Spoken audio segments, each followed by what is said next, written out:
Hello, the Old Man Orange Podcast. I'm Spencer Scott Holmes. And I'm Ryan Dunnigan.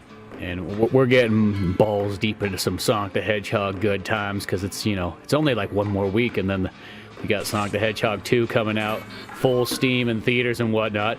And just prior to that 1 week, they give us a Sonic the Hedgehog 2 movie tie-in Pre-Quill, spelled quill with the like a hedgehog's quills, but the Pre-Quill.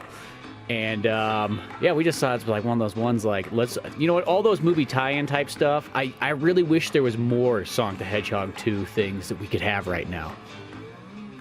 Well, I'll say, because, we just like the Pre-Quill, whatever. All right, whatever. We'll just see this thing. I know it's not going to have any real, reading this book, it's not going to feel, because that was the thing about a lot of Star Wars stuff, because back when the prequels, the Star Wars prequels are out, between movies, often stuff that popped up in the cartoons or the comics was often somewhat of a tease of what would lead into the actual movie. And it wouldn't just be like, a week before the movie is released. It would be like months. Like General Grievous appeared on the Clone Wars cartoon, and in video games, like a year or so before Revenge of the Sith even came out. Mm-hmm. So I wasn't really expecting to have a whole lot of lead-in stuff into the new movie with this comic.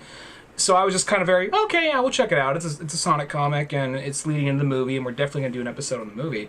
But some of these were very much kind of like by the book, like, okay, just a little tie-in, like, here's what so-and-so's up to. But some of these were surprisingly caught me off guard, but like, oh, wow, that was pretty good. Yeah, that's what I kind of thought, too. I mean, like, I do, because, whenever tie-in stuff is, you got to always kind of assume that it's just going to be kind of just little extra bells and whistles, kind of fun-filled things, almost, no different than sometimes, like, a post-credits kind of scene. It's just something small and kind of like, oh, that's kind of cool. Oh, there's that character, or something like that. So, But, and then that's sort of like kind of what this one is, but it is still got some kind of interesting stuff. And even at only like 45 pages or whatever it is, it's actually kind of a thick read. Like it compared to the other book that we also chose to kind of tag along with this, the Sonic the Hedgehog 30th anniversary comic, just so we could have double the material, because I almost felt like it took me longer to read the Pre-Quill comic than it did the other one. Yeah, and it's also one of those things where it's not like it has like the best writing in the world. The writing's good, but at the same time, every so often, I'm sure they have it to some extent now, but a movie would, back in the 90s and part of the 2000s, a movie would come out, and then there'd be the animated like series. Like there is the what's his name? Dude who made Independence Day. What's his name? I forgot. Roland Emmerich. Roland Emmerich's Godzilla had a Godzilla spin-off cartoon that was on for like 1 or 2 seasons. Men in Black had a cartoon that went on for a couple. A lot of movies would get that. Even the Casper live action movie back in the day. And reading this, I was kind of like, you know what? If they decided to do a Sonic movie comic, Sonic movie TV show tie-in, and it was like the same quality as this, I'm like, I'd check that show out, because there was some things where, they were playing around with some creative licensing and stuff. But some of the stuff in it was like, I'm actually kind of surprised that this one, some of these stories were as good as they were. Some of them were just there just for a few pages, like, it wasn't that fun. But there were those that actually stood out. Like, the two that got me that I thought were the most entertaining was the Sonic one, obviously, because that's probably the longest one. And then the Agent Stone one. Agent Stone surprised me how much I liked that. Well, he literally, it's like, that's one of those ones, like, somebody had a feud of working at Starbucks at one point, and they had to really take it out in this comic. They'd be like, you know what, I had the worst, the worst job I had was the Starbucks that I worked at, and all the employees around me, except for one guy, was a total ass, and so on like that. Like, there was some real anger being put into that issue. Well, I never worked as a barista or at a coffee shop, but I totally related to that comic on a couple of levels. So I was just like, oh my god, It was giving me flashbacks to my bike rental job. Yeah, no, well, that's just totally how it is. It's just like anybody who's ever, I guess, in any kind of restaurant or just public, kind of job out there or something like that. I feel that little section right there is just like, hey, have you worked with like the shitty, people before and had crappy employees and whatnot going along with you? Well, here's your comic for you. It's almost like the workplace, like humor piece and whatnot. And it was just kind of a neat little, I feel like those stories right there like that were just kind of a neat tie-in, because the whole point of it was that like he was reading like Robotnik left him his manifesto and his whole like work of like how to pretty much be, a supervillain and so on, and how to take charge. And it really comes across almost like one of those ones that if you got like one of those kind of almost like billionaire entrepreneurs and you got like their kind of course on like pretty much how to like grab life by the balls, that was like the Dr. Robotnik version of it. Like he's like, you're gonna go in this workplace. This is their master class. Yeah, you're gonna go in here, and you know what you're gonna do is everybody's gonna be kind of a dick to you, but you know what you're gonna do is you're gonna take the reins because you're in control now, and you're gonna show them who's boss. And it kind of goes a little bit more eloquently than that because it's Dr. Robotnik speaking it. But the whole point is he goes in there, and as everybody's telling him how he's like the lowest of the low and the bottom of the barrel and all that stuff, he pretty much almost like if this was like a rated R movie, this would have been the thing where he slowly murders everybody up the chain, but. I was kind of wondering, there's a few cases where maybe he might have, because I was looking through this, because as I was reading it, it was like, first off, because Agent Stone, we never saw him as really a threat. He was just kind of almost like the bumbling brown noser, and that's all he was. And then here, even the thing in like Robotnik's manifesto, he's basically saying this thing of like, I always thought of you as lesser than me, no one's as good as me, this and that. But compared to everybody else, you are a genius. It's like, oh, wow. I mean, it's still a very dickish thing to say. It's like the backhanded compliment. But the idea that Robotnik can give him just a tiny bit of, like, credits. And the way he goes about it, how he goes in, he says, like, okay, if there's, like, one guy who's just kind of going through the motions, I can use that guy. Everybody else, I gotta take off the fucking table. And he goes to work at a coffee shop, and we see in the trailer he's working at a coffee shop called the Mean Bean Machine, which was clever. Little and Genesis tie-in there.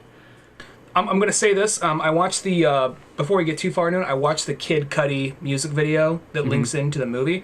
I didn't notice it. Someone else had pointed out. I think it was Sunset City Podcast. They pointed out that, there's the burger guy. Like, remember in Sonic Adventure, there's a couple of just, like, NPCs walking around the city, and there's, like, a guy, just, like, a fat old guy in a brown suit, just like this. And for some reason, they're just like, just use that as for some reason, there'll be a statue of that guy in front of a burger place. And you just refer to as burger guy, more or less. You see his silhouette in the background on the sidewalk. See, that's the thing is, I feel like this movie's going to be surprisingly more deeper dived into Sonic the Hedgehog than one would think. I mean, this comic already kind of gives you sort of an indication here that they sort of let in some of these things, because this thing, even this right here, feels like this mends kind of like the Sonic movie world with kind of like the Sonic actual world, especially when you kind of go through some of these things here and kind of linking it together a little bit stronger, I guess. I think that we'll cover this one, but I think we should probably cover the Sonic story last, because that's the longest. The others are all pretty quick. But this is probably, I don't know why, I did not think the Agent Stone one would be one of the takeaways from it. But it almost feels like a dark comedy to a certain extent. I mean, I don't think the guy's dead, but like the manager who basically takes all their tips, because he's the manager, he's an asshole, which, gets taken away by, like, because what happens is at the end of Sonic's story, somebody is breaking into a bank deposit box, and actually it's one of Robotnik's gloves from the movie, and to control the drones. And then at the end of the story, we see, got the Agent Stone. That's where Agent Stone's story continues. But anyway, this guy is pulled away by the drones, and we never see him again. So God knows, like, what these fucking things did to him. They could have dropped him off the side of a cliff. And in all honesty, the story kind of makes you okay with that. Yeah, exactly, because all these people are really terrible people that, like, he's pretty much working with and so on like that, And I just there's just even like a nice description section where it kind of goes and it breaks down each one of these employees here, like the kiss ass and the lady who talks like she's like kind of like all in charge, but she's really just using people and so on like that. And then there's the one poor like kind of black guy with the curly hair, listen to his iPod in like the corner, who's like, he's the okay one. He's the only one who's not trying to screw everybody else over here.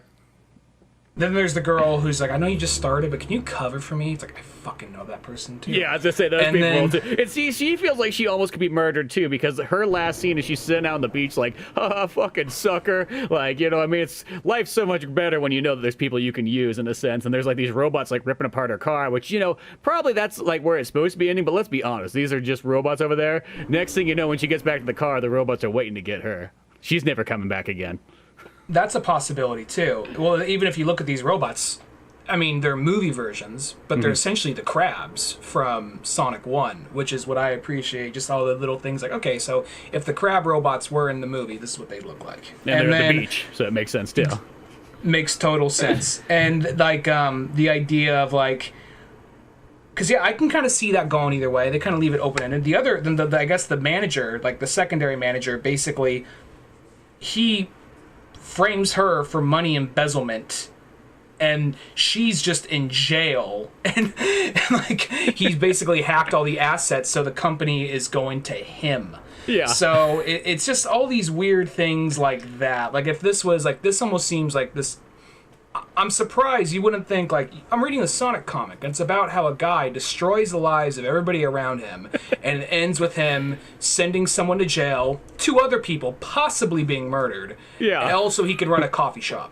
Yeah, that's the thing about it. Like, it's one of those ones, like, I feel this is that kind of story. This would not even appear anywhere in, like, the 90s in, like, a song when, like, try to sell that to kids, like, that story right there. Hey, kids, you want to know how you could really, like, take over a business your way? Really lay your thumb down into everybody else and so on like that, because that's almost like what it is. Like, it's in a weird way, it's very kind of like sinister and evil, but Robotnik's actually kind of given like that sort of like good advice, like, hey, don't let anybody fucking walk all over you. You know what I mean? It's also a story that kind of gives you more respect for Agent Stone, because he was just kind of like, I never disliked Agent Stone, but I was just kind of like, he's just there, you know. Comic relief. And he's comic, yeah, he's comic relief, and what he says isn't even that funny. It's more of just someone that's almost kind of like, well, no pun intended, kind of stone-faced and kind of like, okay, whatever, just kind of goes with it. Like the whole, like, the funniest part with him, it's more of just Robotnik reacting. Like, he's like, I just gotta win, and he's just all dancing, that whole, like, 5-minute dance sequence he has or whatever, and then he just turns out, what the fuck? He's just like, they're like, oh, what? I thought I was just making you want that. I thought you'd like... Robotnik's, I didn't want to see you dancing. But yeah, no, I think that little issue right there was definitely, that was almost the number one takeaway one, you know, just everything about it I loved. I loved also even just in the very beginning when Robotnik's just describing as like the regular people of the world, like he's like the sports watching, the knuckle dragging, social media scrolling, just like they're like big giant like goofy caveman ape like people walking around. It kind of goes to like what one of my favorite lines is in like, yeah, like one of my favorite lines I think in the Sonic movie is just, it's like such like kind of a background line, but when he's just talking about like, oh, I'm just gonna go out to the lake and drop the boat on it and drink a beer. Like, that like sounds so bad to him. But it's that kind of thing where you kind of like, you're like, when you hear that, you're like, oh, I see what he means. There's just those people like that's the pinnacle of life right there. That's as far as it's gonna get. Well, there's even like the joke he has, like it's supposed to be more of an emotional moment, and I don't think it undercuts it, but it's like, he says like, I never needed friends, next thing you have a friend, next thing he wants to be his best man at his wedding, and he wants you to come out of town for it, like we don't have anything better to do. Yeah, it's literally like the biggest workaholics like Bane type stuff is having to take time off for like trivial matters. But as we kind of go in, it's like the kind of cool thing is everybody sort of gets their own little piece. You get a Knuckles issue, you get a Tails issue, of course you have Sonic. The Robotnik one is the most kind of like quick and dismissive one, I feel like. But the Knuckles one was pretty short too, because Knuckles, it just gets across, he's looking for Sonic. Yeah, and it just kind of shows him exploring just like literally different planets and galaxies and so on like that or whatever. It's almost like, it almost feels like he's coming out like a Green Lantern type story here. Well, because he lands on just some like kind of, around. I guess but then they even get the thing too where they like, because, I like how it has like, it's like the short version. Yeah, lose you there.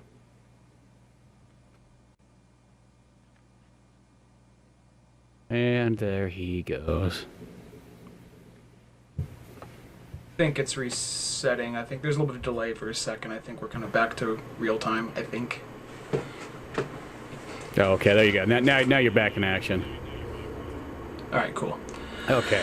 But yeah, I was just gonna say, it's like the Knuckles one's almost is like the short version of a Planet Hulk type story, where he's almost like captured by these aliens and whatnot, and just forced to fight.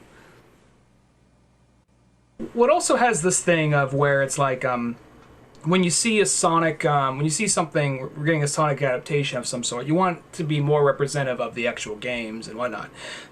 That said, the world that Knuckles goes to, I'm a little bit more disappointed, not at what it looks like or the characters he interacts with. I'm more disappointed it's over as quickly as it is. Because it looks like, I mean, I wouldn't mind them if they did want to, because really a lot of the things we like in Sonic kind of came from expanded media, like the comics, like the Saturday morning cartoon and whatnot. So seeing these characters come in, even though they're just these aliens and these weird masks, and maybe there's something, maybe they're not meant to be these directly, I don't think they are, but maybe kind of a callback to maybe something from the Archie comics, because there was like ancient civilizations and things like that, and so it could be something from that aspect, or like not that exactly, but kind of like alluding or referencing it, kind of like through an homage. And they basically throw him in some kind of like warrior pit, and it's like it's the casino night, and I'm like thinking like, oh, is the casino planet just like this casino world just a whole planet? That'd be cool, but it just called that. But the bigger takeaway from this is in the background you see SBO and Vector, so it's letting you know SBO and Vector are in the world. Yeah, see, and that's where it kind of shows you some of these other characters kind of popping up in there and whatnot. And just like the idea of this, like, it's got these things where it's just like Knuckles is thrown in the underground fight arena, people are betting on him, and so on like that. That's just kind of a cool concept. But it is one of those ones that reminds me of like everybody kind of had these ideas, and maybe if the Sonic comic was like a graphic novel's length or something like that, you could kind of expand on it. But at the end of the day, they're like, well, you get 6 pages, make it work. Yeah, it kind of has very much the vibe, and that's where this, even though I enjoyed this part of it, this is kind of where it did feel a little bit more of like a tie-in. Like, it seems rather inconsequential to everything. Even if the Agent Stone thing, like, I don't think many people would go into the movie. I mean, we haven't seen the movie yet, so who knows? But I don't think many people will go into the movie wondering how he took over this coffee shop or where he got this coffee shop. I don't think many people will even question that. But I thought that was a legitimate, interesting story. The Knuckles one, it's visually interesting, but it's kind of over too quickly. I think that, we just know he's tracking down Sonic. We don't know why. There's some super fast speed force that he's looking for, and he's trying to find Sonic. And he defeats this, like, 2-headed crab thing in this big battle. And then from there, he goes up to, like, the guys that captured him. He's just like, so you guys are apparently good trackers. I want to hire you to find someone, to help me find somebody. And then we jump over to Tails' story, and Tails is very much a quick thing too. It's more of just kind of like a speed running of like, oh, look at Tails go through like levels from the game, but set in the world of the movie. Yeah, well, I like because it had Hilltop Zone for one panel. Like, that's all you gotta do is you gotta bring my favorite level in there, and I'm like, oh, there we go, I'm sold already. Here's actually one funny little, interesting little aspect of it. The lizard that Tails bumps into, like, I am Rafa, fear me, whatever, when he goes into Marble Hill Zone, that was originally... Go ahead. I was going to say, like, that lizard just has that feeling of, like, almost like an 80s kind of, like, almost mixed match between, like a He-Man slice character or sort of even like Conan the Barbarian show. Something like that, or it could even be, like, the scale guy from like General Scales or whatever from like Star Fox Dinosaur Planet. Oh yeah yeah definitely. Or even that guy like, no, that's too low, okay, I'll sell it to you, that guy, but oh god, that guy, yeah, just the haggle, the guy you gotta go haggle with just to get things. Yeah, and you like, that's too low, like, I don't deal with cheapskates, that dude. Well, and if you haggle him too much, he gives up on you. He won't sell you to anything anymore. Yeah. This guy was actually a scrapped character from the original movie. There was originally going to be a B plot of, instead of being the echidnas killing Longclaw, it was going to be this guy and his group of like lizard warriors, and they were going to be coming in to find Sonic in the world. And then that was around the time when, like, I don't know who made the choice, like, to, let's just make it shit from the games, guys. You know, I don't know who did that, but they incorporated him in here. And if they wanted to bring that character in or expand on him, and it was kind of, that character was meant to be sort of a reference slightly to some villains from Sonic Underground, because there was, like, some lizard people that were bad in that, but yeah. No, well, I think, see, that's the thing I like, though. Is I like when, like, there's stuff like that, hey, here's a scrapped idea, but you know what? We're still going to use it. Because I think that's the coolest thing, is when you can kind of keep everything, even if it's maybe good, bad, and ugly, but you could still keep it in there, and you're still saying, yeah, that's part of it. You know what I mean? We'll have a place for it. We'll still use it. You know what I mean? It's like almost like the most optimistic approach to, like, creating. Well, here's another thing about this particular comic. Now, a lot about the Sonic Pre-Quill comic. A lot of, I think, the times when people think, like, oh, it's Sonic, so it's for kids or whatever. Which, yeah, I understand that mindset. But at the exact same time, they know that chances are, if you're reading a Sonic comic, your chances are you're probably somebody who already reads comics, which means you're probably somebody in your, like, late 20s or older. Yeah. And then late 20s is being charitable. Yeah. And he's going, they're like, well, it's going to be people who Sonic fans keep up to date with a bunch of little details. Yeah, you got those people that played it when they were a kid and they're feeling nostalgic for the movie. But then you get the people who know, like, oh, here's Sonic's original design. Oh, this is from the Sad AM cartoon. Oh, here's a scrapped idea that never made it into any game or movie or whatever. So they're incorporating that into this comic with multiple things, and the idea they're dropping that character in there, I'm like, okay, all right, I'll play, I'll bite. That's kind of interesting. So if they did incorporate this character down the line, maybe not in like one of the main movies, or maybe as a side character in a movie or something, I'd be kind of interested, you know? Yeah, I'm down for it. Like, you know what I mean? I just think it's kind of cool just to find a place to sort of utilize something, and you know, this could be it. But the whole point is that it's acknowledged, and I think that's kind of cool. You know, and then it's like, one thing I'll say too, it's also, you get into that Robotnik one, and it's like, this is almost even once again kind of bizarre, because you just feel like you wouldn't have this, like, you know, 10, 20 years ago or something like that, a Sonic comic, where like Robotnik, the very first thing he's doing is he's literally just like eating mushrooms and getting like fucking high off of it, and it literally even says, he's like, oh, I've got like a groovy feeling and so on, like that, and it literally starts to look like that Beavis and Butthead like music video part where they're like in the desert and like the movie, and then Rob Zombie starts playing. Robotnik getting high on mushrooms is another takeaway. Now, not a lot happens in this. Eventually, the short and simple of it is Robotnik walks into a cave after getting high. Like, I want to find some more mushrooms, bro. And then he walks in. They have a bunch of little, like, mushrooms with teeth, and they all jump on him, and they all gather around him, and they're basically trying to eat him alive. And he has a flamethrower on his wrist, and there's a bigger mushroom that basically looks like a piranha plant. It's just like, looks like grilled portobello's on the menu tonight, you know, and just like unloads on him. How this really should have ended is like the very last scene is it shows like Robotnik, he's got like a flamethrower and whatnot, he's burning this cave and so on, and it says the end. There should have been a panel where it's like he wakes up the next morning and he's in like fucking like Toad Village and it's just massacred. Because he's in like another dimension anyway. It's like, why not? Like, it's just like, this man came in, he started eating us, and then he started lighting the place on fire and killing everyone. That would be, yeah, I mean, just, they don't have to be toads, but you can tell they're a parody. You can tell like just like a parody, so you can just kind of see. Because I mean, that's what I feel like that was almost sort of leaning into, but maybe like they just pulled it back more. Because yeah, when you do look at like the evil mushrooms, they look like the little teeny piranha, the baby piranha plants from Super Mario World.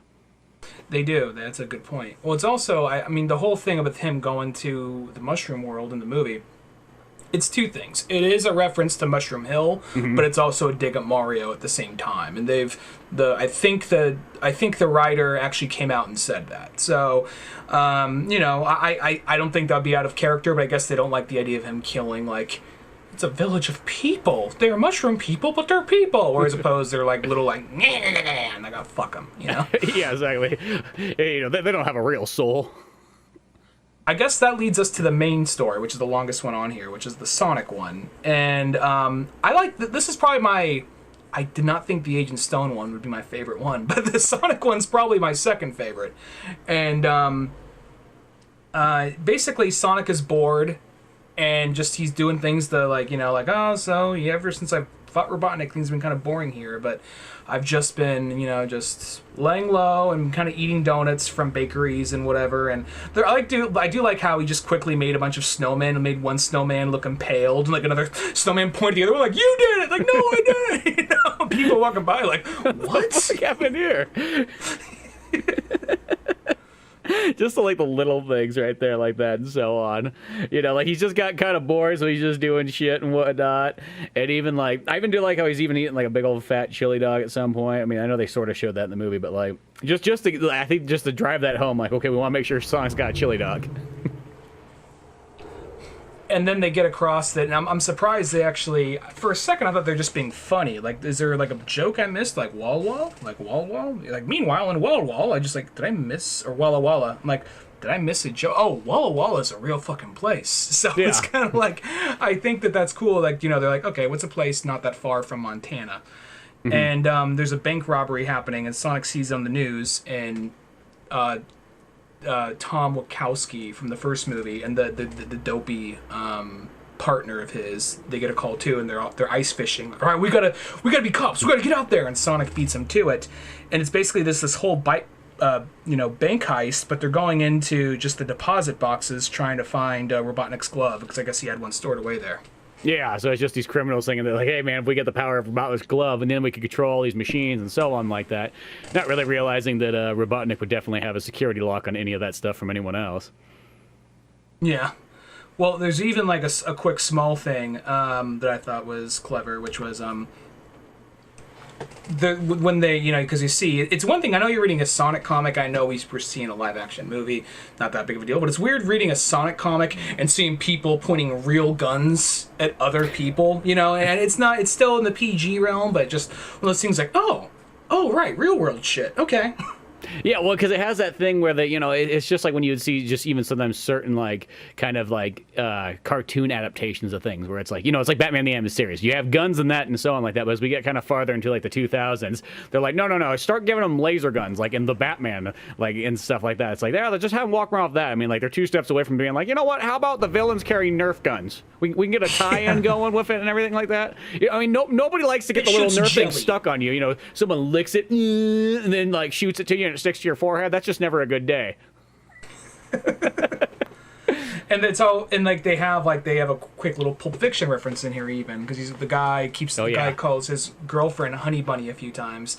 And one of the people that we assume is like, okay, there's this lady with red hair. We assume that's somebody that Sonic's gonna, that's just someone Sonic's gonna help out real quick. Like, oh, she's one of them. She's actually, she was a plant there. So the whole thing, she zaps Sonic, and they lock Sonic in a vault, and like, hey, so we realize they're working for somebody. Not only do we got the glove, but we got Sonic too. And the thing is, they were just supposed to get the glove out of there, but the guy wanted to have fun with the glove first. And that's what fucked them. Because once they called and summoned the drones got rid of these people. Yeah. And it's just one of those ones, it's kind of just like, it's a little mini heist, but it's just kind of got some neat little twists in there and just kind of changes and so on. And it's one of those ones where it's just kind of a clever little story. Mm-hmm. Well, there's even a quick little thing, like there's things once again, something you don't think you'd expect to hear in a Sonic movie, like, all right, be sure to send us our payment through our crypto wallet or whatever, like that kind of thing, like, not saying that immediately makes it the funniest or most clever thing in the world, but just not something you'd expect to see in a Sonic comic right off the bat. So,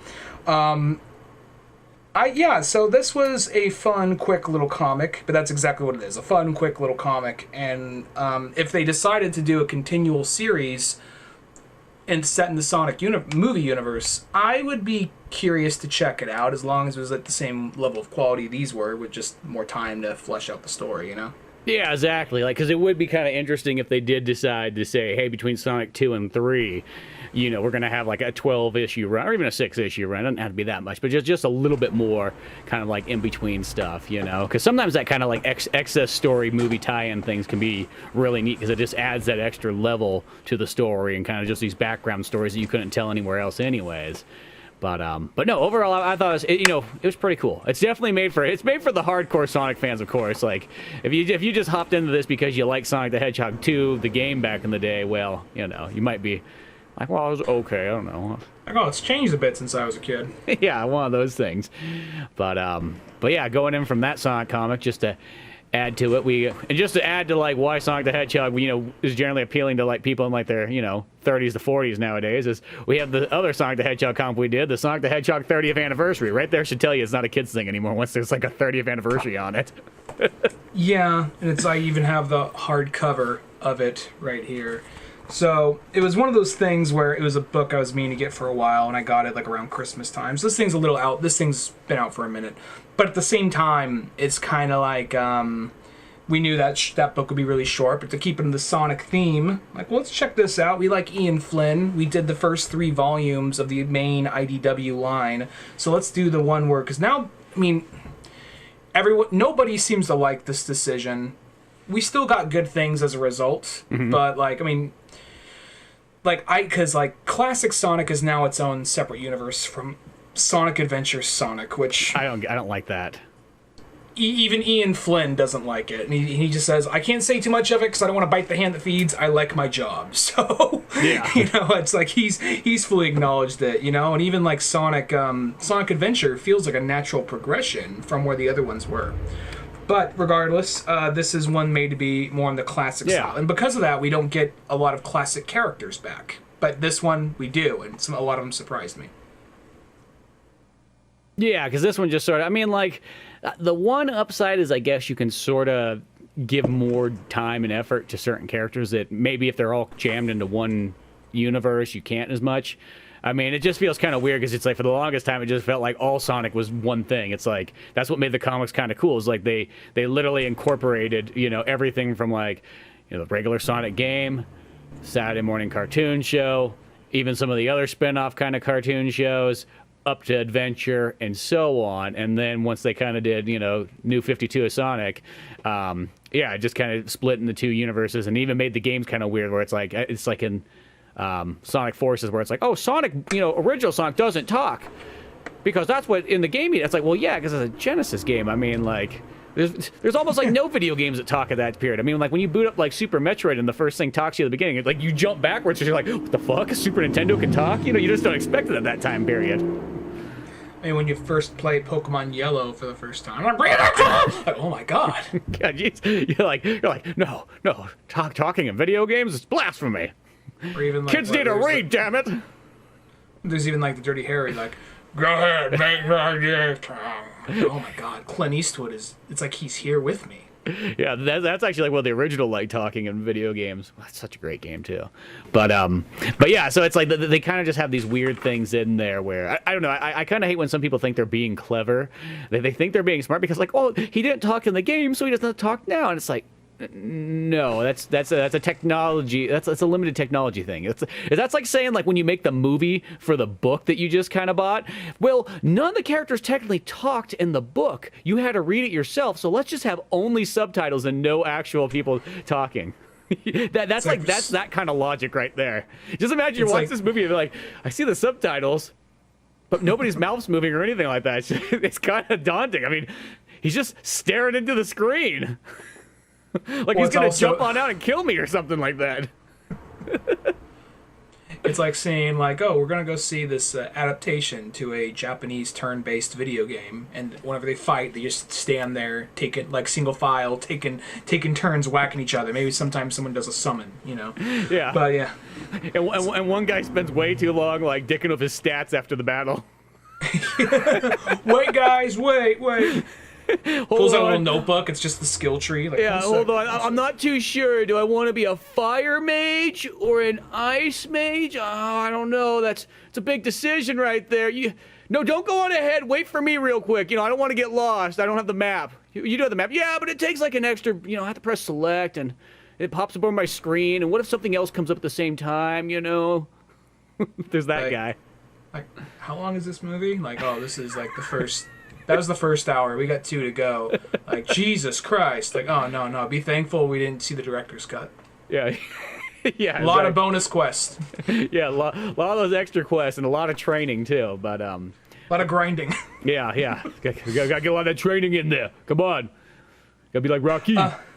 So this book right here, it is, I'm not going to lie, it's a very simple story. It's a very simple A to B story, but it's good character interactions, fantastic art, and a lot of these are characters we haven't seen in a while, and, you know, I didn't really read later day Archie shit. I would love to. I just... One of these days. Just one of these days when they become available to find and read easily, you know? It's those, and I want to read the European completely different version comics that are out there. The Fleetway ones? Yeah.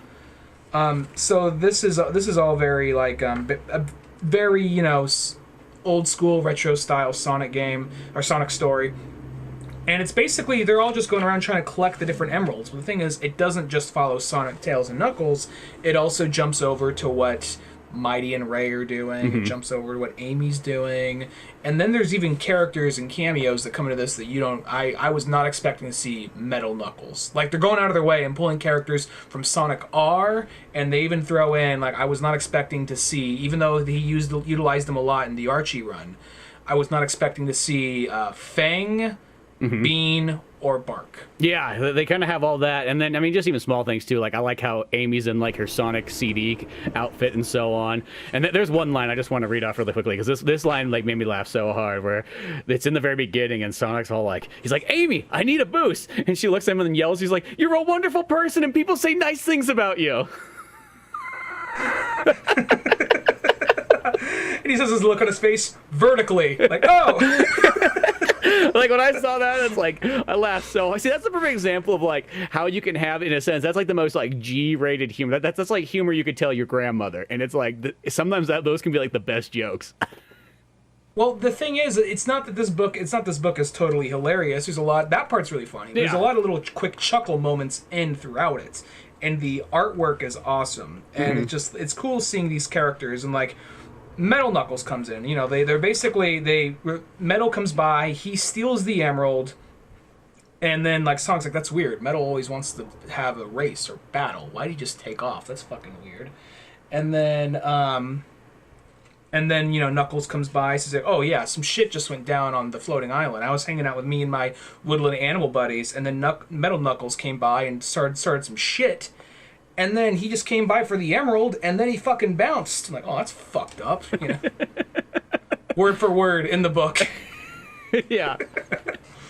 That's pretty much what happens. And, you know, takes that off and so on. It's just like, fucking Knuckles, like, you got one job, dude. Let's be honest. You got one job. Protect the emeralds. And every single time when one of our adventures starts, you somehow, some way, let that get away, and then we're all dragged into it. Well, it's even like I appreciate now they're fully embracing that, because when I was younger, I knew of Sonic before I knew of Dragon Ball, and then later I was like, oh, Dragon Ball came out Dragon Ball came out in the '80s, and this and that, and like, oh, they're blatantly acknowledging the Emerald Radar. Okay, yeah, it's basically a dragon radar, but it has the cool little tails like beetle clamp thing, you know. Yeah, no. Well, because that's the thing is like when you first see like, you know, you see Supersonic, and that, you know, you see that before you see Dragon Ball Z, and they're like, oh, whoa, they took like, you know, initiative from Sonic the Hedgehog. It's like, oh no, Sonic took that from Dragon Ball Z. Oh yeah. Well, here's also another thing, because like when we were kids, we always assumed, because then it jumps over the next story, because like, all right, so Sonic, Tails, and Knuckles off to save the day, figure out what Metal is doing, what Metal Sonic's doing, what Metal Knuckles is doing. They take off, and Amy's like, wait, guys, you know, and it's like, no, they always fucking take off without me, these fucking assholes. Yeah, you know? it just sucks. Like, hey, no skirts allowed. Woo! Like, sun's out, dick's out. Come on, guys. Woo! Damn it, Tails, did you trip over your dick again? You got two of those too, huh? Fucking weird. Knuckles is an echidna, he has four. Yeah. Anyway, and they got little fists on the end of them. Missed the Discovery Channel special on that one. Now, here's the thing when we were kids. Mighty, when we were kids, was... Because I thought his first introduction was Knuckles Chaotix. But it was actually Sonic Arcade. Yeah, with, only in Japan, though. I saw one of those cabinets once in a very random arcade in San Jose. but it wasn't working. Was it Coin Op? I mean, where that one that it may have been that Capcom one? Because I remember when I was a kid, there was that Coin Op arcade in San Jose that I always wanted to go to. There's Nickel City. Yeah, Nickel City. That's it. It wasn't Nickel City. It wasn't Nickel City. Okay. I went to Nickel City all the time when I lived there. Yeah. Believe me, that thing, I wouldn't have. I probably would have just stayed in the corner where that little game was. Even if apparently the game's not that good because it's hard to control Sonic on a little rollerball thing, and it's one of those kind of like just try to stay alive kind of games.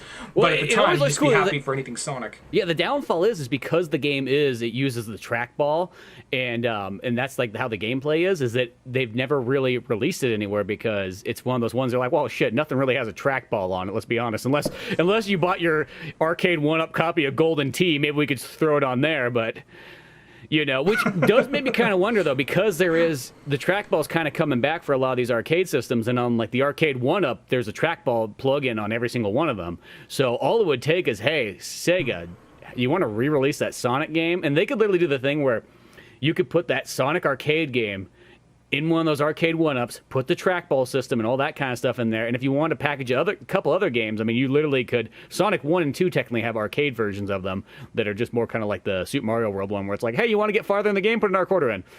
Yeah. You want to see the whole thing, put more quarters in. You know what I mean? Like, there's a timer running down practically. But you could almost combine that, or you could kind of. I mean, it's Sega. There's so many arcade games that they have. You could combine just a handful of different ones there with that Sonic one being the main sale. And so on. I kind of hope that does happen at some point. Yeah. So that was the thing about that. I'd like to actually eventually one day play that game. Mm-hmm. I heard it's not that good, but I'm still just curious nonetheless. But at the same time, it looks pretty cool. I don't know. I always heard people say it was really sweet if you did find it. I just heard because it just was one of those ones where if you have infinite money or you just keep on playing, one of those kind of things like that. But at the same time, I just like to check that game out just as a Sonic fan. But it's one of those things where that was technically the first introduction of Mighty. Mm-hmm. I always assumed his first introduction was Knuckles Chaotix. So like, oh, he's a member of the Chaotix. And then he wasn't a member of the Chaotix. Like, where the fuck is he? And then, like, Ray the Squirrel came back in Mania after being in the arcade-only game. So the idea that now that they've kind of incorporated them as their own duo that kind of go off on their own thing, as opposed to, I just thought they were just too, like, I didn't know that they had this kind of close connection. I always just thought of Mighty as one of the other Chaotix. Yeah. So the idea that now the way they present it off, it's kind of like, oh, this is kind of off-brand Sonic and Tails, but not in a bad way, because I always liked Mighty. Even though he's just kind of like Sonic with like a red cap, I always just kind of liked him. No, I think those guys are really cool, and I mean, as I said, I love in Sonic Mania how you can play as them in there, because that just made it just really fun to kind of go and try that out, and so on. And it's that kind of thing that Sonic the Hedgehog still, like, it's one of those ones where there's many of those other kind of series where, you create that one main character that's really awesome and then everybody else is just kind of okay. Not in Sonic. Sonic's one of those ones where, like, they hit, like, a lot of characters that are, like, literally on par as being as cool as Sonic the Hedgehog. I think it's one of those things that people dismiss all the side characters. Like, Sonic, Tails, and Knuckles are awesome. Everything else got overcrowded and got too stupid. I really disagree with that. I do think there are characters they've mishandled. I think the thing is, because these characters now, they only really pop up in party games, or they're just there, like, they're kind of like, and it's kind of like, I made this analogy in a couple things already, but it becomes kind of like, if you're not a Hedgehog and you're not Knuckles, you basically become kind of like any character that's not a Saiyan in Dragon Ball. You're just standing on the sidelines being like, man, I sure hope this works out, because they hardly ever put them in, like, maybe they have a bonus or side mission, but they hardly utilize them anymore. So I do think that Mighty, I am glad to see them trying to properly use these characters again and almost giving more development to Mighty and Ray. Now, maybe Mighty and Ray were a little bit more developed with Ian Flynn's run near the end of Archie. But at the same time, as far as, like, Sega is just putting an X-nay on certain characters, and I'm glad that, like, all right, it's the 30th anniversary, go have fun with them, Yeah, exactly. And it is that kind of thing. It's like, I like that more kind of balance to sort of have. That, like, it's almost that kind of thing that, like, Sonic's our main character, but everybody else is actually, equally good, but just in different kind of merits and strengths and so on like that. I mean, it's just like the Dragon Ball Z analogy. Like, I always wish in Dragon Ball that they would have found a way to make it that Yamcha, Krillin, Tien, and so on could literally be just as strong or close enough to, like, Goku and Vegeta and, once Piccolo stops and finds people to absorb, it's kind of like, well, shit, guys, I guess you guys got to keep going. I can't absorb it anymore. Literally, there's no more Namex left. They're all in me right now. I know that sounds kind of weird, but... You know, and it's... I literally got nailed. Literally, nailed. Yeah, literally, he's in there right now. That fucking jerk. But, it's that sort of thing that, like, I don't know... they just need to figure a way to kind of do that. And it's kind of like the same thing in Sonic the Hedgehog. It's like, don't just make it just Knuckles, Sonic, you know, Shadow, and so on. Like, make it so that Amy literally can do just as much. Same with Tails. Like, because I kind of hate there's every once in a while there's those moments where Tails gets kind of like dumbed down, where it's like, oh, he's just a fucking nerd. Put him in a robot or something. He can't keep up with Sonic. It's like, dude, Tails. No. Tails always could keep up with Sonic. I mean, he might have fallen off a handful of cliffs in the process, but you know what? He flew back up. That's the thing, though, because like more recent, the games have not been kind to Tails recently. I mean, to the point of like, what was it in Sonic Forces? There's a part where he gets cornered by a couple of robots. He's like, oh no, and he's just like shivering. It's like, That's not you've Tails. killed so many of these things in the fucking past. Now it's you were like one big part of the giant campaign Adventure 2. You were just, you know, so it's kind of like the comics is like where I feel like they are giving the most love and respect to these characters. And that's what makes me happy that Ian Flynn is actually writing the next game. So, but yeah, moving on from this, we just kind of like, Amy's pissed off she got left behind, and she bumps into Mighty and Ray, and Mighty's just training, and Ray's like, oh my god, Mighty's the coolest character ever! I honestly think there would be, I'm sorry, I said, let's get back on track. One more little derail thing. I think a fun story, I'm not sure if you would, how would you do it? Like maybe if they're introduced in the main IDW comics, or in a game, or in the movie, I think it would be funny if like they bump into Mighty and Ray, and it's off-brand Sonic and Tails. Like, hey, you're the Sonic and Tails guy. Like, no, we're not. We're not Sonic and Tails. We're our own thing. We're trying to, you know, like, oh, it's Sonic and Tails. This guy's fast. This guy flies. Like, well, I mean, I'm strong too. Like, okay, you know, like, I just think it'd be funny if there was like this thing of like, and Sonic's like, these assholes are trying to steal our thunder, you know, and then by the end they got to work together and be friends. But I honestly think because they're, you know, one looks a lot like Sonic, but no spikes. The other looks a lot like Tails, but he just has one tail and he still flies, you know? Yeah, exactly. No, but I think that would be kind of fun, because I think they are cool characters and so on. But then as we kind of go, then we started in the Sonic, Tails, and Knuckles one. We get the Bean, Bark, and what's his name? Team Hooligan. Yeah, Fang. Bean, Bark, and Fang. Or Fang or Knack, depending which version. But yeah, back in the Archie comics, they were called Team Hooligan. And this is always just a group of characters I always liked and always wanted to see more of. And, you know, because Bark and Bean were more or less only in the fighting game. And then Bean was also like, there's that Flicky game, and I guess he's connected to, there's like a Sega Flicky kind of game, and then there's like another one where you mean like the original Flicky game? Because the original Flicky game is before Sonic the Hedgehog on Master.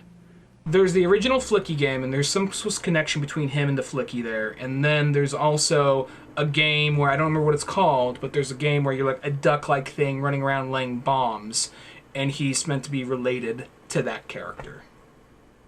That's interesting. Sounds very familiar there too. I feel like I have played that one, but I forgot what it's called. But yeah, there is some kind of like duck dynamite game, and Bean is meant to be the son or nephew of one of those characters. I can think of Dynamite Heady, but I don't think that's related to that. That's a Sega game. It might be that, but I don't know. I have to double check. I really don't remember. I just saw a video on it like 2 years ago. Okay. Well, I'll say Dynamite Heady's one of those weird European, like, kind of like Sega games where you can just totally tell it's not meant for an American audience.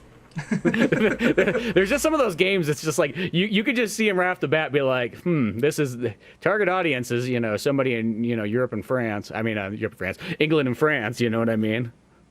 Like it has just something up. Not saying anything against those games, but it's like the games that Nintendo was throwing out in the Super Nintendo for a while. It's like they're kind of doing that thing. It's like you know, this game might have been big in England, but let's be honest, in America nobody played it. Like we take anything else from the Nintendo library. Just saying. They're just like, no, America, you think you're ready for this. You're not ready for it. So here's Doki Doki Panic. Shut the fuck up and be grateful. Well, we never got Mario 2. You ain't getting Mario 2 now. Not for a while. You ain't ready for it. Trust us. Just trust. Just shut the fuck up and play it. You'll be happy. Like, oh, look, there's 4 characters to choose from. Yeah, we knew that would work on them. All right, cool.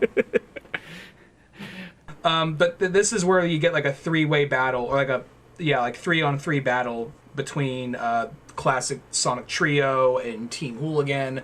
And, just a lot of quick little, like, throwaway jokes. And, like, there's some things like just some of the small things. Like, Sonic yells at Bean, like, knock it off, Bean. He says, but this is our big reunion after so long. Don't you miss me? And he's like, no! And the next panel, he looks so legitimately heartbroken, like, big eyes, a single teardrop coming down. It's like, oh.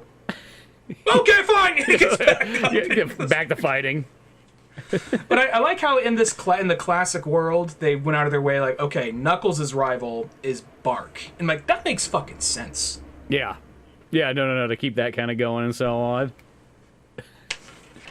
I will say, I know this goes a little bit farther because it's just a big old fat battle scene, but there's a part where like they find on the Tails, Amy and God, what's the guy? We've been talking for like 2 seconds, and now I just totally spaced. Or not Tails. Tails, Amy, not Mighty, Tails. and...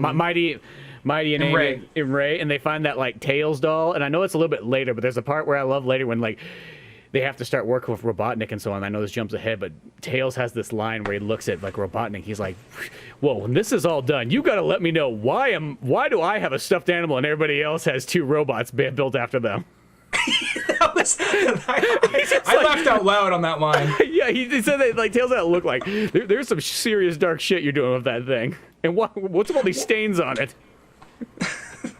Well, they do a good job of making like Tails doll super creepy too, because it's like monitoring them. We forgot to mention it's been kind of popping up in the background after all these battles, just monitoring them, and we every so often Metal Sonic or Metal Knuckles goes by, but we just see this thing, and they do a good job of making it just this creepy ass thing that just kind of looms, and you see it has cameras in its eyes.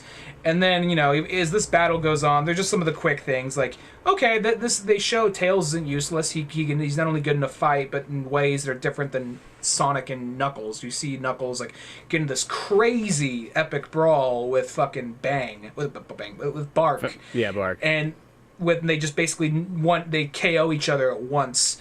And then, like, there's a part where, like, Sonic's like, hey, look, I got the emerald! And then, like, like without even trying, like Fang just like shoots it out of his hand, and there's sometimes just that, I don't know what to say other than just that derpy expression where it's almost kind of like very simplistic, quasi-anime-y, but it's almost more of kind of like webtoon kind of look, you know what I mean? Mm-hmm. Yeah, well, I always call it like it's sort of the Newgrounds look. I mean, that's sort of the best way to describe. Well, just the way like Sonic has this like somebody fucked up and they know it, and they're just kind of like, I should have seen that coming. Like, it's like, I got the emerald! Just shoots out, like, oh. Okay. Yeah, there goes that. even like Fang, just like, whatever, he's not gloating like he usually did. Like, this is almost too easy, Yeah, exactly. And then even just kind of like the next ones where they're just kind of going through, and Robotnik finally shows up into here and whatnot, and he's got, Metal Sonic, and I think Metal Knuckles, if I'm not mistaken, but... And each little part of the story is meant to be a different season, also, by the way. Oh, yeah, as it kind of goes through each thing. Yeah. And, then they're in the fall section. Even this looks all really cool. Like, some of these I wish were actual levels from the games. But, they all team up against Robotnik. And it's revealed that Robotnik hired Team Hooligan. Even, I know they're not called that, but that's what they are. Yeah, it's just hired easier. Team Hooligan.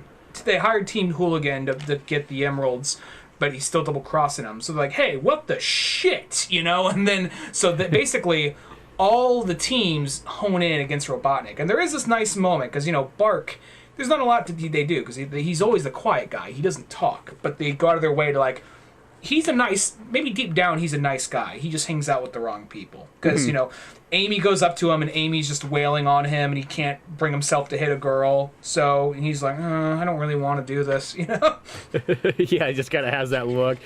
Even though he, like, hangs her up on the tree or whatnot.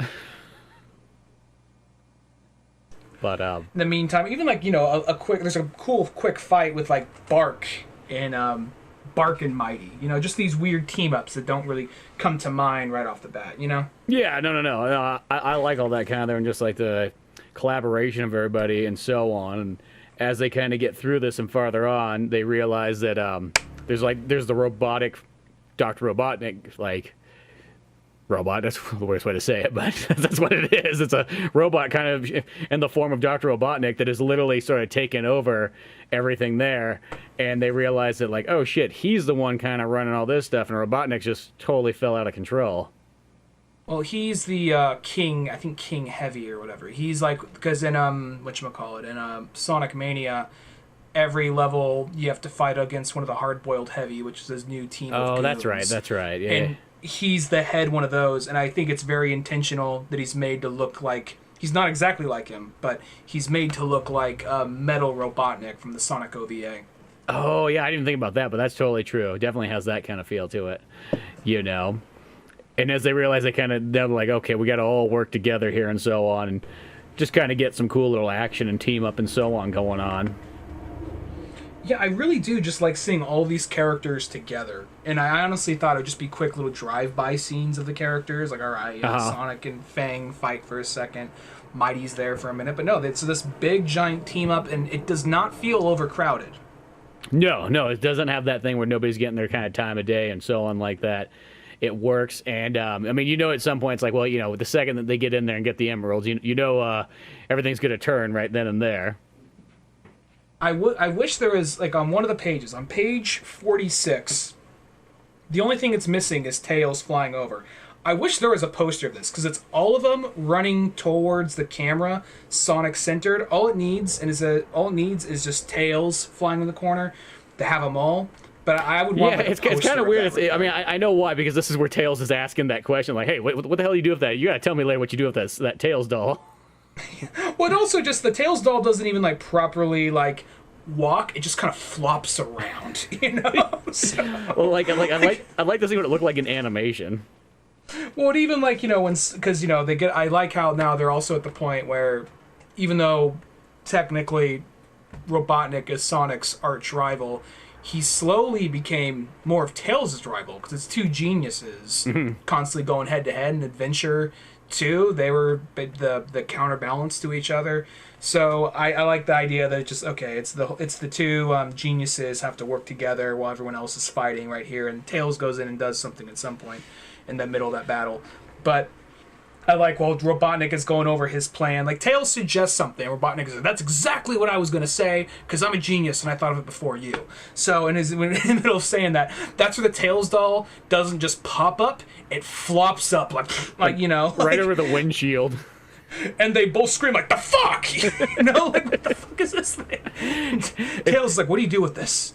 It just almost reminds me like something that would like slowly like slither like an animation, like where you would see it like pause on the ground, like its arms like backwards, and then it would go like really quickly across the floor and then be like in another section of the room. Maybe it'd be something kind of like Leo DiCaprio in Wolf of Wall Street after he takes too many Quaaludes. Yeah, that would be the movement pattern.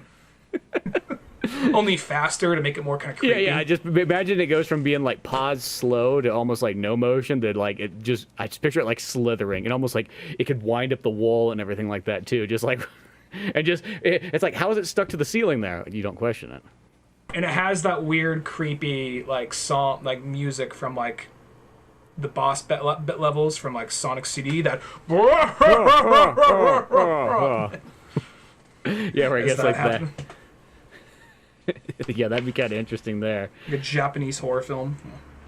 No, like, there's also just small things like this when they finally come to the base, because it's Robotnik's base, and we forgot to mention that, like, his Egg Emperor, or whatever it is, took over, and he has control over Metal Sonic and Metal Knuckles, so that's the reason why they're working with Robotnik now.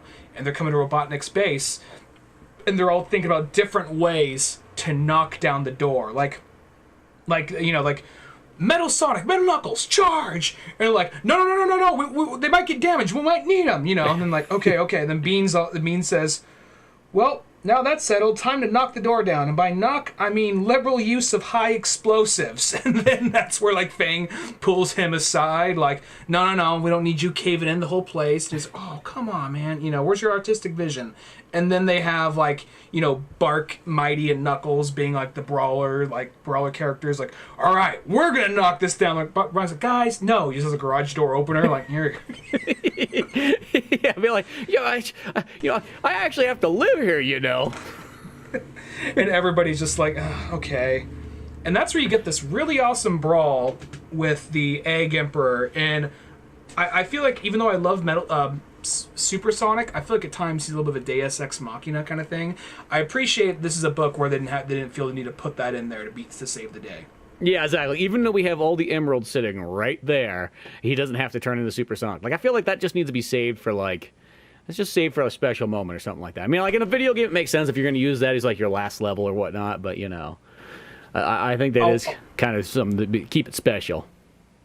For the sake of, for the future movies, I'm like 90% sure he's going to go supersonic by the end of this. We don't know. We haven't seen it yet. But I'm 90% sure he probably will, given everything else they're teasing.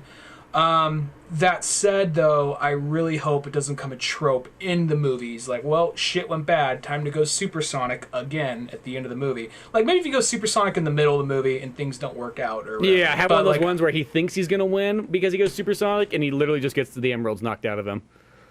Yeah, and then you know, by the end of the movie, he still has to fight the guy, but without supersonic powers, something to that effect. You know, I just hope it doesn't become this crutch that future movies do. But that said, back to this. This is a really badass battle, and everybody gets kind of a quick moment to shine. One of my favorite parts, I love, like, when they go, like, they're like, okay, we need to distract him real quick so we can go grab all the emeralds around him because he's using it as, like, his power and so on. And there's a picture where, like, Knuckles, it just shows everybody's kind of grabbing a different emerald, but Knuckles, for some reason, has got that, like, the look of, like, his face almost looks like he's kind of, like, holding in, like, a snack that he doesn't want to know, and his pupils are real tiny, his eyes are really big. Everybody else is drawn normally except for Knuckles, which is kind of funny because you would think that would not be Knuckles who'd be so scared to be, or, like, have that look of, like, I wonder if he's gonna notice me taking the emerald.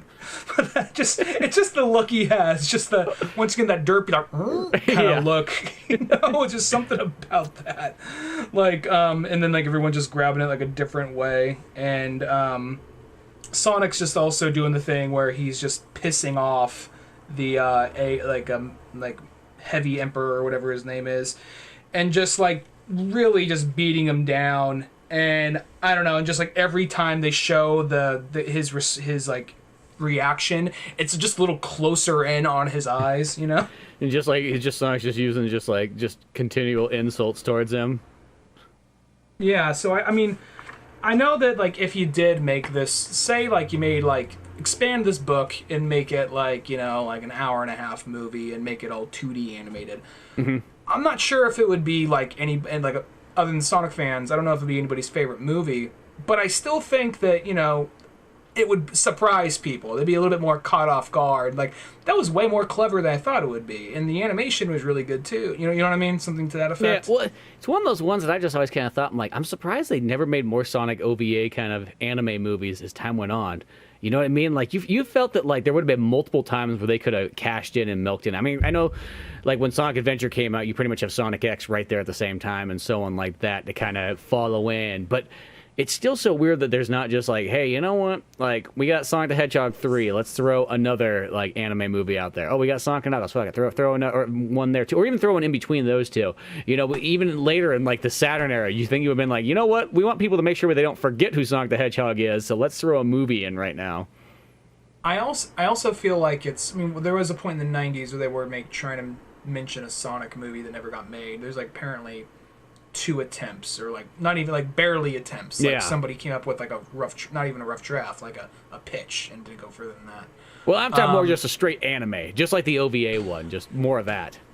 Yeah, well, even I think at the time, now that would make more sense. I'm surprised they don't do it now. It was Sonic X, I guess, being the closest thing to that, other than the OVA we got. But I think the probably the thing is they're just like, it's the 90s, American market, anime market isn't that big, and who's probably our biggest, like, Sonic's was, like, I'm sure he has his fans in Japan, but he's much more popular in America. That's, like, where his biggest fan basis is. So I think they're just like, what's the point, you know?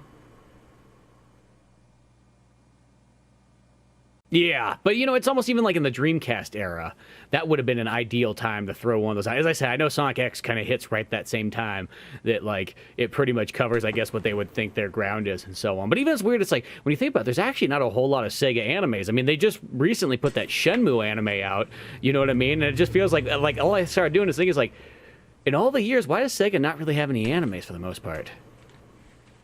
Yeah, they did have a Virtua Fighter one for a minute. Yeah, they have that one. That's one of the few ones. Sonic X, Virtua Fighter.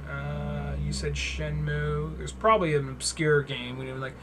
Like I don't know. I could see there being like a made-for-TV special of Channel 5 or whatever. But who knows what else?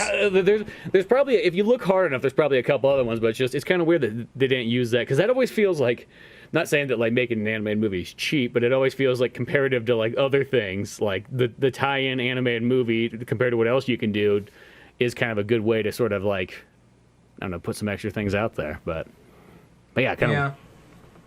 But I do like going back in the Sonic comic. I like when you get to like, once you pass the core story, you start getting to just like the fun side stories. And I love how just like there's the first one here, which is for some reason Sonic's getting his driver's license, and it just really reminds me of like when there's that episode of Dragon Ball Z where Goku and Piccolo get their driver's license, which is like one of my favorite ones. Like it's like I love that kind of side story stuff. I know some people don't like that kind of things, but like I don't know what it is when it's just these like very like casual, like it has really nothing to do with anything world disaster, but this is almost just kind of fun in itself. And just the idea that Sonic's like, hey, yeah, you know what? I need to go get this, gotta get my driver's license and so on. The guy's just like taking it so serious. Okay, Mr. Hedgehog, so this is what we gotta do and all this stuff. He's like well, wait a second, you're Sonic the Hedgehog. Why do you even need a driver's license? Somebody's like, well, let me tell you, bro, there's this fucking chili dog eating contest coming up and someone like that, and they're gonna give me like literally a lifetime supply of chili dog. I mean, like, for me, it isn't really a lifetime supply. I mean, I eat more than the average Joe, but, you know, just saying, like, I need to have a van to be able to store all these things in, and I just thought, you know, hey, man, you know what?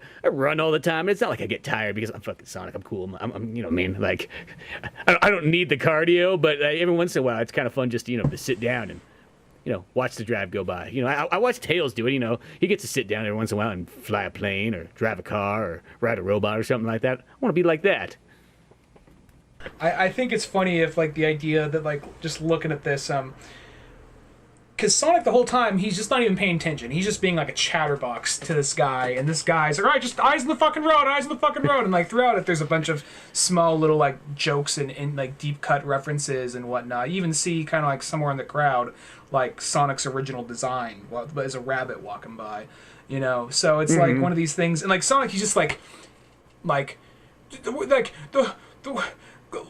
the speed limit. The what now? The speed limit. It dictates how fast you can go. Like, oh, this thing can go slower? Oh, all right. What did you think that was right there? Well, I thought that was the turbo pedal. There's no such thing as a turbo pedal. Like, oh, okay, well. Let's give this a whirl. Sonic just seems so kind of like, all right, whatever happens, happens, and he's just not even paying attention to anything. He's just talking the whole time. And even the whole chili dogs thing, because when he says it, he says like, it says, why do you need to drive? You know, he says there's a contest to get songs. And he says, 2 words, Kip. One of each, really long, drawn out for emphasis. Chili dogs. The way he says it. And whenever he says it, says in this special font that goes on. Like, whenever he says it, he never just simply says chili dog. He's like, chili dogs. Like yeah, that goes on from yeah, it's literally its own font and everything like that. And I just love how like you know, it's like, hey man, you like, we gotta get some tunes going here. You know what I mean? Like, hey, you got any warrant tapes or anything? Like, this talk radio is really killing my buzz. Like, that's just me talking. Yeah, exactly. Don't have any Van Halen or anything? Yeah, exactly. And I like how he's like writing down. He says like, am I talking too much? I feel like you're paying a lot of attention to your Sudoku puzzles. Like, I'm not playing Sudoku puzzles. I'm writing down your evaluation. And he looks like, oh, is that an E for excellent? Like, no, it's not. I just love how there's like even part where he's like driving through traffic. He's like, whoa. He's like, what are you doing? He's like, you're driving like a maniac. He's like, what, man? He's like, it's just a car. Whatever. He's like, yeah, it's my car, you asshole. I do just like, because he's not being a dick. He's just oblivious to it all. Well, he's literally just a DMV guy who's just trying to do his job and get home. He's like, you know what? I got to deal with a lot of fucking assholes all day long. You know what I mean? Like a bunch of teenage girls who never practiced driving until they showed up today, and now, you know what I mean? It's just like, you put me over the edge, Sonic. You literally just drove my van through a loop-de-loop. There's even a part where he says, like, you have total disregard for the rules of the road, what's around you. He says, you realize you're not even touching the steering wheel right now. And there's a panel of, like, no words. If he just looks at his hands like, oh. He's like, the next panel, oh, it's like this then, right? I don't know what it is. Just like there's just so much fun like in here and so on, and I just really like that the whole time. And it just becomes a very... Oh, go ahead, sorry. What I was gonna say is I think from there's probably some other good moments we're kind of missing, but there's just tons of fun there. Is then the next one it goes into, which was another one I really like, where it's Robotnik's like birthday.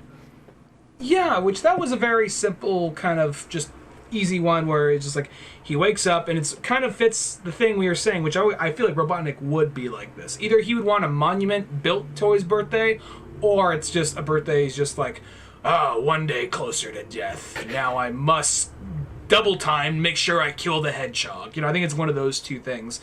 And this one, it's very much the latter. He wakes up, it's like a normal day, and he's like, oh, fuck, it's my birthday.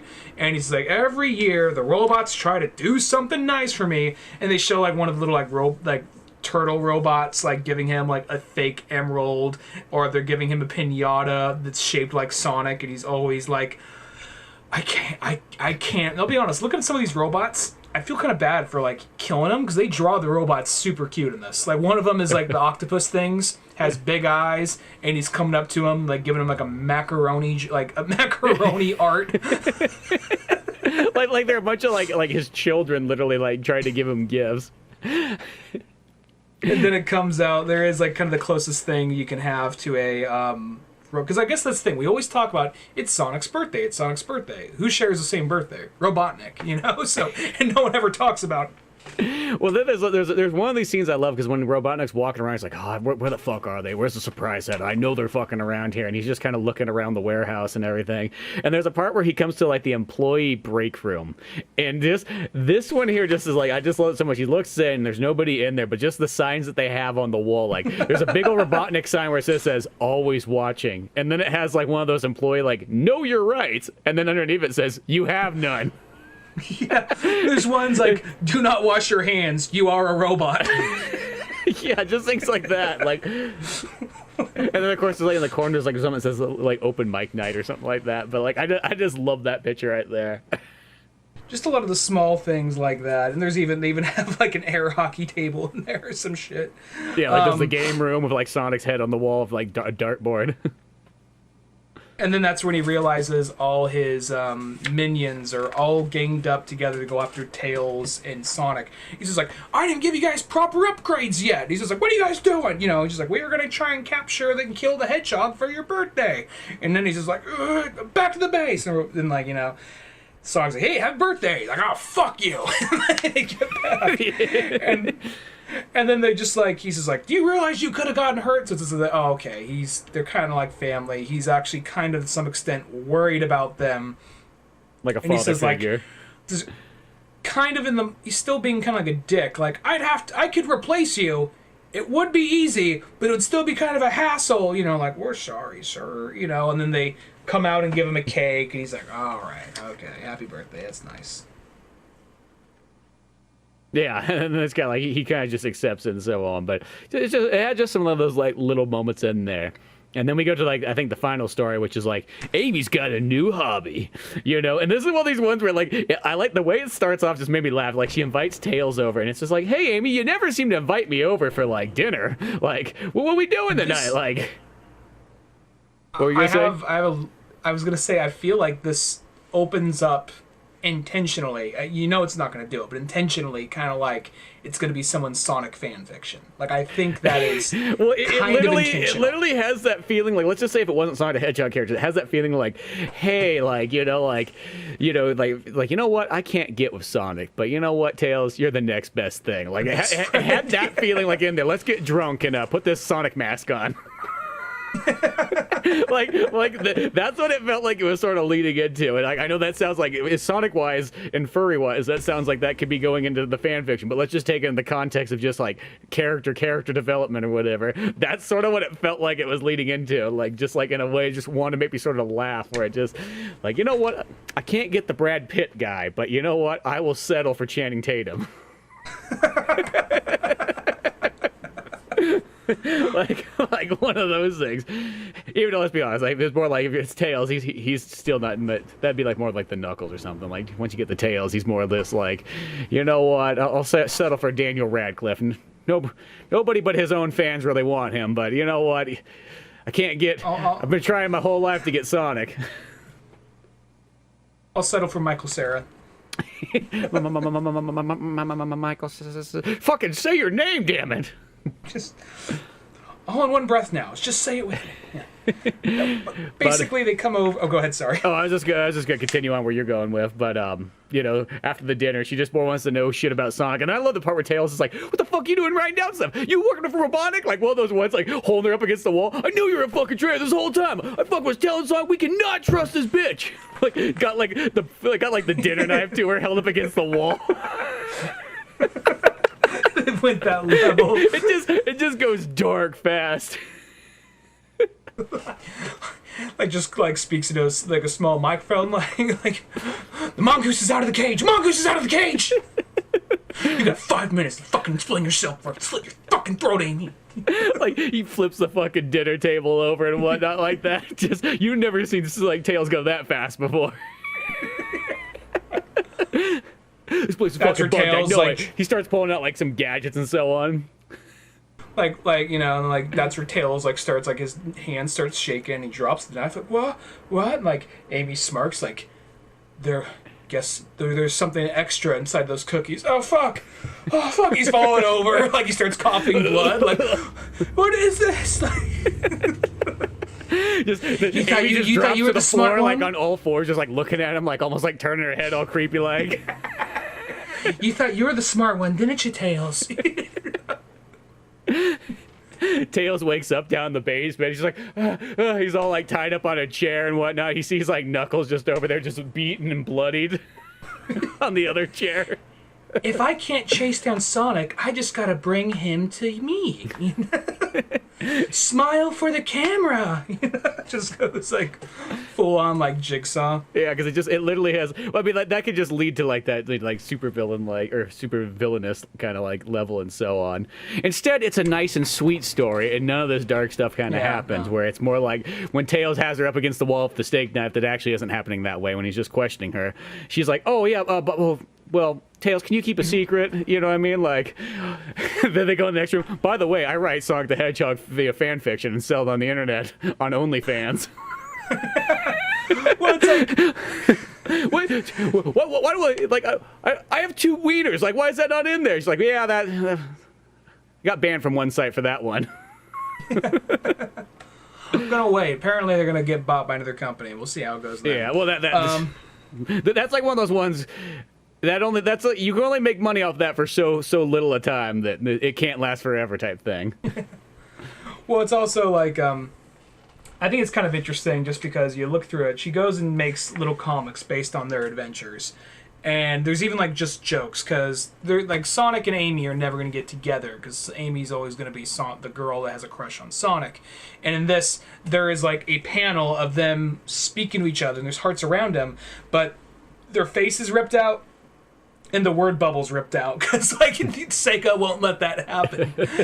and then there's also just all these small things, just these like wholesome little Sonic comics, and just kind of like what people want to see. There's even like a reference to Sonic OVA where like you know where Sonic's talking to Metal Sonic like you know everything I'm gonna do, but guess what was it like? You know everything I'm gonna do, but that's not gonna help you because I know everything that you're gonna do. Strange, isn't it? That whole line. Yeah. You know? So there's all these weird little cuts like that, and then Tails just runs out like it's very sweet and wholesome, but in real life, it's like Tails, what the fuck you doing? Like, hey guys, check out her book. Like, what the fuck are you doing? No, you know. And then like then he shows everybody, and like everyone's like, oh, this is funny. I like this. And like Amy's all like scared and nervous to show everybody. I love that Sonic comes like, dude, where the fuck were you guys? Like, I've got this kegger going. I ordered a bunch of chili dogs, and none of you fuck showed up. Like, come on, what's so fucking funny of you? Out of the fucking way. Like, Big the Cat, get the fuck out of here. Like, let me see here. Like, I like he picks the book up and he holds it like sideways, and so he doesn't even like hold it like a normal book. Like, what the fucking shit is this? Well, even like there's a small little thing even ahead of that, like before, because Sonic the Fighter is going to seem like a weird tangent for a second. Sonic the Fighters is just like a dumbed down version of Virtua Fighter. Mm-hmm. There's a secret character in that game called Honey the Cat, which is meant to be, I guess, the cat Sonic version. I can't talk right now. Humanoid cat version of a character from Virtua Fighter. And you see that character here in the background. The character got scrapped, was not in the game. I think there is, like, when they re-released Sonic Mega Collection for PlayStation or Xbox, maybe they threw the character in there. But, yeah, the fact they throw that character in there is like, okay, another very deep cut. Yeah, super deep cut, exactly. I didn't notice that the first time around, but now you saw that. Yeah, so you got that in there and so on. And then I do like when Sonic finally shows. I just love just the attitude Sonic gets. Just kind of walking by like, Jesus fucking Christ, you guys. You know, and then even Amy has that like look where it goes instantaneously black and white like, oh shit, he's going to see what I've been doing this whole time. Well, even like the look on his face, and he like brings it, he's like, is this me? Like, he's squinting. Like, he looks like he's pissed off. Like, care to explain yourself, bitch? You know? Like, it looks like he's about to smack her, you know? And then like, in front of, like, the fucking whole, like, Mobius family here. The next page, like, this is fucking great. I love this, you know? And then he kind of stands up, kind of doing almost like, literally looks kind of like, almost like you would say, like the douchebag pose. He looks like the guy showing up to high school who's, 21 now and just got off his Harley and whatnot and is fucking blaring Nickelback, like, and stand up like, hey, babe, come on, come on. I just got a 24-pack of White Claw, come on, the Buck Cherry concert starting in 10 minutes. He's just got that kind of look, like he's just standing there, and even Tails has that look like, oh, you fucking douche. The Buck Cherry concert. But no, that whole book was just nothing but like nonstop kind of Sonic the Hedgehog fun. Cool character references in there, good little story, and then just the miscellaneous stuff. I almost felt like I like that almost even more. It's like I don't know what it is. Those are those things I feel like you got to be really into the characters that like that a bunch. Like if that's what you just popped up as like your like third Sonic thing, you'd be like, what the fuck is this shit? But like I don't know, I enjoyed all that kind of stuff in there and just the extra deep cuts and what have you, along with the Sonic the Hedgehog movie comic and everything. Yeah, no, this was I'm glad. I know we both want to do something Sonic themed leading up to the movie, and the prequel comic made sense. But this is one I was wanting to cover for a while. Maybe at some point we'll jump back on the IDW one. Just the main IDW. Just the next comic went on. The next arc I think went on for like 4 volumes or something. So I was like, okay, yeah, because I think we left off on volume 4 would be our next one to read. So. It would be, and the next one goes on for like I think 4 volumes. It's like a longer arc. So, but it was still good. But yeah, I'm just totally in a big Sonic mood right now. Just amped up for the movie. I mean, regardless, I'm pretty confident it's gonna be good. It's one of the that has me a little worried, just because I don't really give a shit about the Rotten Tomatoes score or anything. But at the same time, I can't help but be like. Last time I was 100% sure I was gonna like a movie. It was the first Suicide Squad. So it's like there's no way this movie's not amazing. They're playing like Bohemian Rhapsody. The trailer was so fucking awesome. Captain Boomerang. Yeah, and then you go see the movie. You're like, the first 45 minutes was really good, and then it just dropped. They literally dropped the ball, and well, that's how I feel. Because I keep saying, like, every single time I see Sonic the Hedgehog 2, I just comment on it, like, whenever it is there. I just go, movie of the year. I don't need to say anything else more there, but I'm just saying that. And now it's like, it's one of those ones where it's like, I hope that's not like, not that jinxing it can really ever happen, but that sort of thing where, you're like, I hope it's not a letdown, because it's like Sonic 1 was so good, and that movie was literally like movie of the year for us back in 2019. I mean, I know some people say, hey, it didn't have as many things to compete with. I don't give a fuck. It's still like totally awesome movie. But this one right here, I hope it just knocks out of the park like the trailer does. I hope it doesn't, because I'll say this, like you say Suicide Squad 2 was like one of the last ones where you were just like all cards in, like fucking, like, you know what I mean? Like, that's the whole thing. The last time I remember I had that feeling on a movie was Kingsman 2, because I remember I'm like, that trailer was so Suicide Squad 1. Fucking I really like well, no, Suicide Squad. We're talking about Suicide Squad 1. Okay, my mistake. Sorry, I misheard. Yeah. But Kingsman 2 Kingsman had 2. that, because it had that trailer was so good. That was like one of the best trailers I ever fucking saw. And then that movie was like, just was not Kingsman 1 and just did not live up to it. It was just so sad, because it's like, I was so bummed. And I just hope it doesn't have that kind of thing where it's just like, they get you so pumped with the trailer, like, you know what I mean? Because a lot of times there's that weird thing, too, where there's those movies that are like, the trailer's kind of okay, I don't know. And then you go to the movie, it's like, oh, no, they were hiding stuff from us. Here it all is. Well, it's also just one of those things, like, compared to what the very first Sonic trailer was. Like, bad design aside, it was a very fucking awkward trailer. Even, like, put in, like say Sonic looked good, and you still go off that trailer, it's very awkwardly timed, the choice of the music. I mean, I get Gangster's Paradise, it's meant to take you back to the 90s, but at the same time, it just looked so, like, wow, really? This, I mean, you know, the whole thing with Robotnik, that is a good scene in the movie, but just showing that one part out of context, where he's like, are you in charge? Or, no, I'm in charge! That whole thing, like, doctor thinks you're basic, or whatever, like, that whole part was like, that's the part you chose? Yeah, weirdly you have to watch edited. the movie. Yeah, after watching the movie, there's a lot more funny things in that movie. So I'm like, this is the first fucking trailer, really.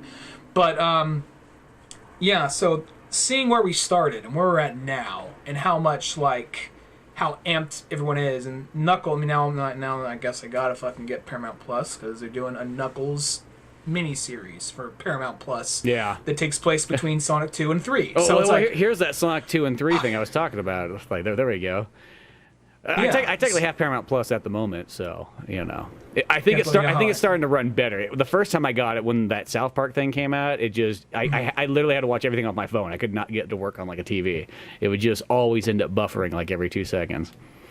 There's a possibility it's not set in stone. You know, I might be going on Dragon Ball and Chain to talk about the Halo show. So that's one reason. I guess I gotta get Paramount Plus. Yeah, well, that was like, I was like, I wanted to see the Halo one, and then there's something else or something like that. But whenever South Park does a special, I guess. Yeah, if they do those kind of things and so on. But yeah, combination: South Park, Halo, Knuckles. Only 3 reasons I really want to get fucking Paramount Plus. You could get old man Picard walking around being like, fuck! Oh, I thought that... Is that Paramount Plus? I thought that was like Peacock or some shit. No, Peacock's... that's NBC.